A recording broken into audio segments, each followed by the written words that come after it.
Есть такой автомобиль, как ВАЗ-2170. Недавно приобретен. Был стук двигателя, гидрокомпенсаторов. После замены масла, вот, заменили масло, залили масло Хадо. До этого в двигателе было масло Shell 5В30. Мы заменили на 10В40 маслом. Завели двигатель. Ну, это мы не снимали, как там было. Но стук гидрокомпенсаторов уменьшился. Но не настолько, как бы нам хотелось.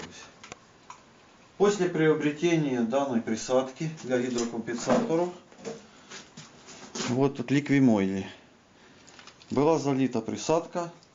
Двигатель вообще работал практически в идеале. Но час от часу он издавал некоторые стуки, похожие на стук гидрокомпенсаторов. После снятия катушек и замены свечей мы обнаружили две нерабочих катушки, в которых были пробиты сами вот эти резинки. И заменили катушки на новые. И сейчас мы проверим. На холодную двигатель запустим. Какой у нас будет результат. Откроем капот. Двигатель у нас холодный, машина стояла. Сейчас открою капот, запустим и увидим. Зачастую можно спутать стук гидрокомпенсатором с проскакиванием искры. Издается такой металлический звук, и не можно определить. Данную проблему можно определить только через компьютер.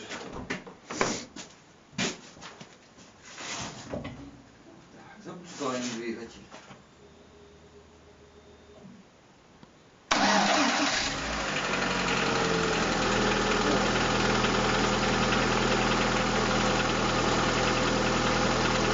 Явного металлического звука не слышно.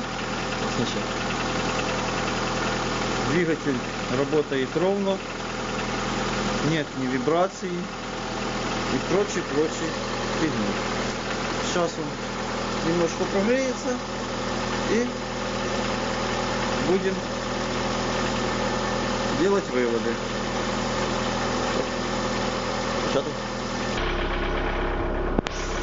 Ну вот, после 10 минут работы двигателя, прогретого уже, мы видим, что слышим, вернее, что никаких посторонних звуков, стуков не обнаружено. Значит, большая причина была в катушках, а не компенсаторах. Гидрокомпенсаторы, ну, присадка сделала свою работу, тоже умягчила работу их. Даже на холодном двигателе они так не простукиваются. Ну, сейчас мы увидим, какая температура двигателя. Обороты двигателя. Температура даже нет, 60 градусов нету практически. Обороты только 900 опустились, а на прогретом они будут держаться 800. И двигатель будет мягче и тише работать. Ну все, на этом заканчиваем свой репортаж. И может быть кому-то пригодится это видео.